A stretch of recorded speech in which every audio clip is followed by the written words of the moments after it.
Yani şu an pek doğru bir karar olmasa bile insanların çok sevindiği bir haber oldu. Zaten bütün milyonlar bu kararı bekliyordu. Yani evdeki çoluğuna çocuğuna kadar, yaşlısına kadar herkes bu kararı bekliyordu zaten.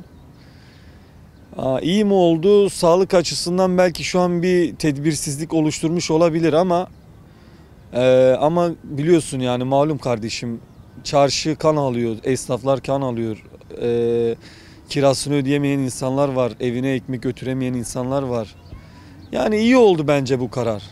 Etkisi olacak mı? İlla ki olacaktır etkisi de.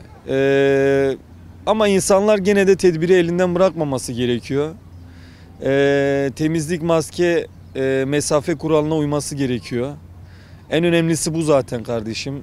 Sağlıktan başka hiçbir şey önemli değil bu hayatta. Nasıl anlatsam, bence bu karar çok iyi oldu. Biz çok sevindik bu karara yani. Yani kademeli olması tabii ki de etkili oldu. Çünkü Türkiye haritasında biliyorsunuz sarı ve kırmızı turuncu yerler diye işaretlendi bazı bölgeler. Şimdi bu bölgelerden kırmızı olan yerler sarı olan yerlere göre bazı şeylerden muvaffak edilecekler. Şimdi oradaki insanlar kendince düşünecek yani. Sarı bölgelerin her tarafı normalleşti. Biz de normalleşmemiz için bizim daha dikkatli olmamız lazım. Daha iyi bir şekilde bu şeyi atlatmamız lazım diye. Bence iyi oldu yani bu şekilde kademeli olması.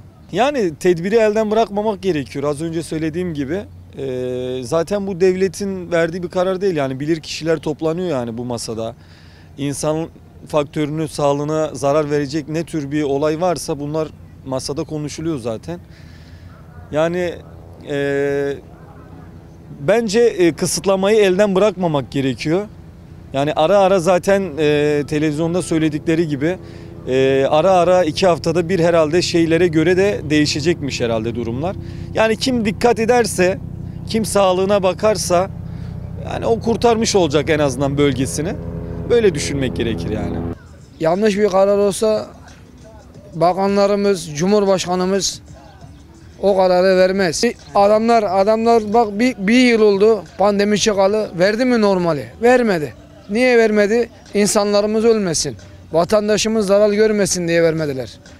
Devlet büyüklerimiz. Kısım kısım hafifledikçe, inneler yaşlılarımıza innelere vurduk sürece normalleşe hafif hafif düşecek. Hani şimdi birden açtığı zaman gene aynı yükselecek. Yükselince bu sefer devlet baş edemeyecek. Ölümler çok olacak. Ölümler olmasın diye devlet büyüklerimiz kısıklığı açacak. Allah'ın izniyle ekonomimiz yükselecek. Hem doğru hem yanlış karar diye düşünüyorum. Doğru karar, insanların artık psikolojik olarak aşırı baskı altında kaldığının kanaatindeyim. Yanlış ise biraz daha süresi var gibi diye düşünüyorum. En azından şu virüsün biraz daha düşmesi açısından.